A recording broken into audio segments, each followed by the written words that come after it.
G'day Eagles fans, Pickles and Bonz here from Eagles Radio, bringing you episode 7 of Eagles TV, and it's going to be a massive one. A huge episode. We're going to have a look at the highlights from the win over South. We've also got a very special guest. He's finally here, Pickles. We got him. Big German Seb Guilhaus. We've got an interview with him, and we're going to have some more fun with the boys in time on. Now this week, we take on the Doggies here at Morn Team Kia Oval, so make sure that you get down here. We've got the reserves, we've got the league side. It's your normal game day action. Bring your radio, make sure you tune 88.3 to hear the Eagles radio call. Pickles and Bonz will be at it again, making sure that you have a very entertaining day. That's it. So let's have a look at those highlights now, thanks to Morn Team Kia. Taken in the end there by Lonergan for the Eagles. Kicked in towards goal. Looking for a teammate there. Out the back's Jordan Foot. He's usually sure by Foot. A hand pass now to Foot. Foot's kicked towards 50. Nice mark taken by Hayes. Rose clever to cross. Cross now to Davis. Oh, again, a good smother there. Came off of Ferns. Repelled now. Sharrett just off one step. Turned and gave it to Seb Guilhaus. He skips and stutters. Puts it on the boot. And he's drilled it. Ferns now to Foot. Foot off a step. Looking for Nick Hayes, the player, spotlight player. Couldn't take it. Ball spills free. Chance here for Hall. Can he get a boot to it? He soccers it off the ground. Well, he does. Foot now. Usually a lovely kick. This one to the bootlaces of Guilhaus, who got it in a row. Just put the skids on. Put the afterburners on. Went one way, then the other. And James Rose snaps at goal. Kicks it, and he's got his third. Out of the contest comes Ferns. Got the hand pass to Foot. Here come the Eagles again on the drive. And a great mark by Moore. Here's the kick on goal from Nick Moore. It's on its way. Oh, tell me more, tell me more. Carpenter overran it. Rose charging through Petrenko. Strolls to 30. Petrenko, all class. Wheels and goes, sends it back inside 50 again. Here come the Flyers, the big one over the top there. Nice spoil, came from Brown, picked up here by Goldsworthy. Kick around the body, oh that is Goldsworthy. Taken in a tackle, nice work by Sampson, picked up by Ferns. Has no idea where the goals are. He needs support, kicked off the ground, a miraculous goal. Oh, Nick Hayes has kicked it.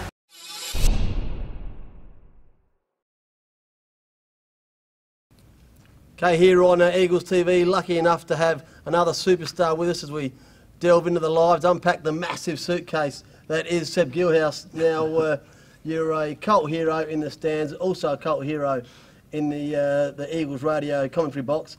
So, the Big German, first of all, let's get stuck into it. What was it like growing up in Berlin? Yeah. No, post-war it was difficult, but we built it back up and yeah, got it together. So. Now, in all seriousness, tell us about the origins of the surname Guilhaus and what did you do as a young kid? Yeah, Guilhaus is German. Dad was born in West Germany. I'm not exactly sure where. He moved over when he was about 11, and so he speaks fluently. He never brought it into the household, but unfortunately, I like to have a second language besides my poor English. Yeah. And so, as a kid, were you a footballer, or were you a bit of everything else? Yeah, so I was a soccer player for 5 years. Yep. And then a cricket player, tennis player, and then when I was 17, year 12, my year 12 English teacher was Greg Mellor, who was captain of West Adelaide. So I grew about 4 inches in a year, and he encouraged me to come out to training, and sort of the rest is history in that sense. Yeah, well, I was going to say, were you always a big lad, or is your dad a big man, or your mum were they always tall, or did you just shoot up out of nowhere? No, mum's 5'7", dad's 5'11 and a half, and I'm 6'6", so I don't know what happened. Hopefully not the postman, but yeah. So you obviously decided that I'm going to be a footy player, and you said it was in high school. Yep. The kicking action. Now, when that started, did someone try to get that out of you or not? Well, see, the thing is, I grew very fast, and I had always been into sort of weight training, so I'd been shortening muscles, and I grew, and so the biomechanics just weren't there. I got very long legs as well, like a big spider. Right. So if you combine all of those factors, trying to get the ball within a reasonable distance of my foot means that you're going to look like a dying spider when you kick. And has anyone tried to have a real go at changing it, or you've just said, look, this is the way that I'm going with it, and it's working, so leave it alone? Well, when I first started, I came out to Glenelg when I was 18, and I was dropping the ball with 2 hands. I didn't know the rules really of football. I never really watched it when I was a kid. So at that stage, they were trying to sort of train me into something that would work. But ultimately, it was just kicking footballs with the same. There's not much that could have been changed really. So we spoke about Glenelg. You've had a few clubs. Yep. So give us a little bit of the story about each club, what happened, then the move to the next one, and then eventually the move out here to the Eagles. Yep. Okay.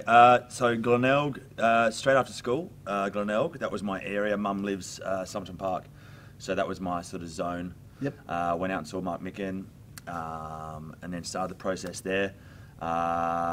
19s and reserves fairly quickly, because I could jump and I could ruck, but I was shocking otherwise. Right. But anyway, I stayed there for 3 seasons, I think, and then and it was all sort of too much for me, and I couldn't handle as a young kid and trying to get a league spot. I played a few league games there when I was 19, 20, but Trevor Cranston, who's a superstar, and he played many, many more, he was sort of adopting that ruck spot. In hindsight, or sort of, I sort of wish I had stuck with it for my development wise, but that didn't happen. So I left, went to local Southern footy for Morpheville Park.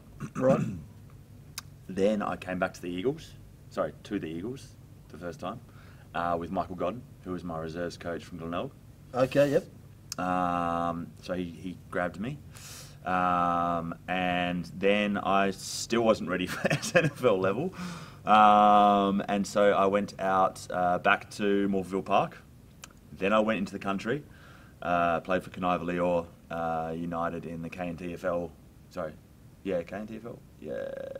It'll work for now. It'll work for now. It'll work for now. Wherever. Yeah, so 3.5 hours out.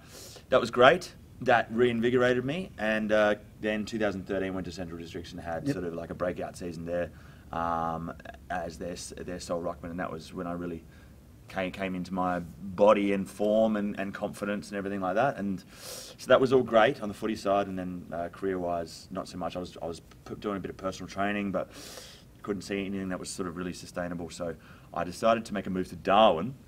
And then engage in the mines up there. It was a gas plant being built up there. There was a job opportunity there, and so I locked myself away there. And then played state footy for NT Thunder for 3 years. Then came back down. And then sort of had to do some investigating. Central Districts were full. Their ruck stocks were full, and I was good mates with James Boyd. Anyway. And Michael Godden at that stage, and so had a meeting and came back. It's a hard adjustment for my body to get used to it again. A lot of injuries last year, right? But slowly but surely getting back into the level and the tempo, which yeah. Well, you said the word in that. Thanks very much to so everyone knows the journeyman story, because certainly you've got a few Guernseys locked away in the cabinet. You said the word body about 10 times now. You do look after your body, and you look after it very well. You've got an impressive rig, and most of us have seen it. And there was an image in the paper or in the on social media the other day. That we dug deeper and found another one. We wouldn't mind getting some answers on now. You, as impressive as you look, you've had some spray tans. Yeah, I took a trip to the Caribbean for a few centuries. That was, so I used to do natural fitness modelling. So that was, fairly high degree of training and diet and everything like that. And that was back in 2012. Right. That was good. I got strong, I tell you what. But I obviously, it's not doing much for my.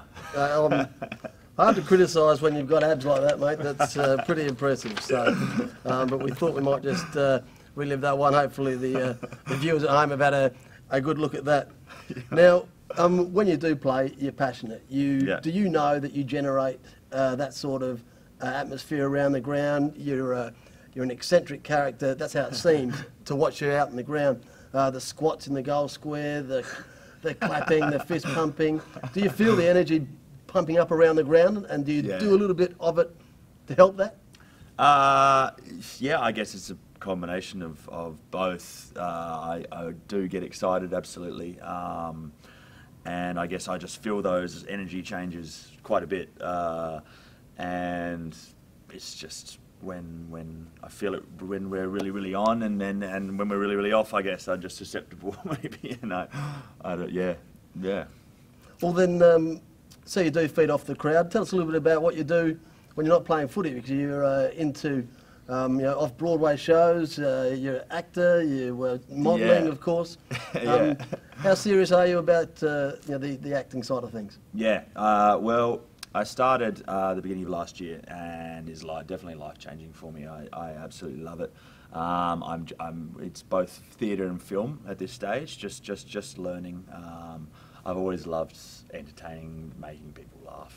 That's just me. That's my thing. So now I'm developing the skills and throwing myself out there constantly each day in this course that I'm doing, which is helping me grow as a person. It's terrifying but liberating at the same time. I love it, and I hope it's a very difficult industry to crack into, but hopefully something can come of it. We will see. So if the magician walked up here right now and said, "Here it is, you've got it, the role, the gig. What is it? What would you ideally love to do?" Yeah, I guess that would be a challenging, really interesting role in film. I guess would be the idea. Villain, superhero. Do you know what? Both. Sort of stretch the capabilities in the mind there, and the emotions. So yeah. Well, we won't dwell on that for too long. But look, once the footy career is over at the Eagles here, I'm sure that everyone at this sensational ground is going to be hoping that you get there, because you entertain us all on the park. Now, your Indigenous jumper, currently the highest priced in the auction. Were you aware of that? No, I wasn't aware of that. Oh, that's cool. Now, seriously, how many bids have you put on? Yeah, so I've got a slew of friends who I've paid certain amounts to get that up. So I'm glad it's working. Yeah. No, look, that would be no doubt, because you are absolutely a crowd favourite. We love you on Eagles Radio, the Big German. You pump us up. I'm happy that you could have spent some time with us here on Eagles TV, and we look forward to calling you next time you go around. Yeah. I hope to put on a good performance this week. Thanks, Seb. Yeah, he's been in the house. Now, thanks to St Clair Dental, it's time on.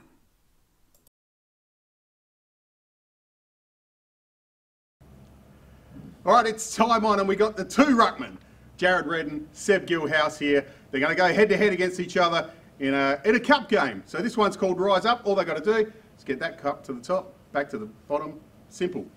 Here we go. On the count of 3. 1, 2, 3, go! Those numble rocking fingers. These are spirit fingers, really.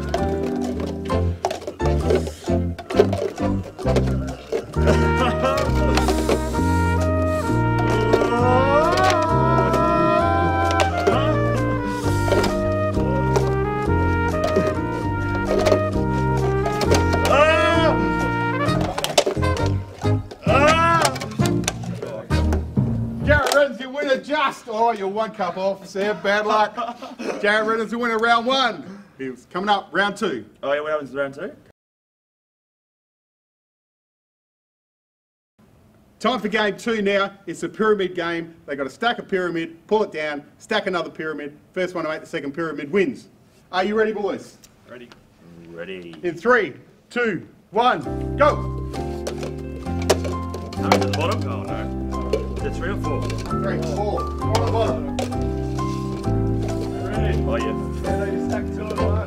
Oh. 2 on 1,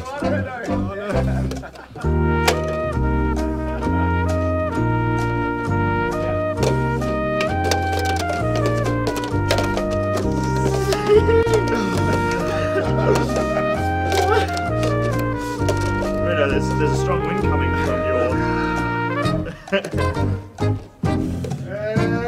There is Jared Redden, the winner. Shit. All right, so Jared Redden wins this one. 2-0. Big Seb, bad luck, mate. Yeah, no good. So another episode almost done. Bonz, we've got our first finalist through. Jared Redden, too good for Seb Guilhaus on that occasion. But don't forget to bid on the Indigenous jumpers worn by the players. You've only got up until 6:30 on Thursday, so if it's Wednesday night, you're still in the game. If it's Thursday, hurry up. If it's Friday, well, you've missed it. Bad luck. Bonz? Well, don't forget to get to the game this Sunday. We take on the Dogs. Reserves at 11:30, league at 2:30. You know what to do. Bring your radio. Tune it to 88.3. Listen to Eagles radio commentary. Yeah, look, they're pushing for a spot in the 5, Bonz, so this is a big one. They're starting to string some stuff together. So after the game, Bonz, head up to the club, have a beer, a meal, a chat with the players, find out how they went throughout the day. Absolutely. And if you can't get here on Sunday, download the Pickles Bonz app and you can tune in live there. All right, that's about it, Pickles. Thanks for tuning in to another episode of Eagles TV. We'll see you next time.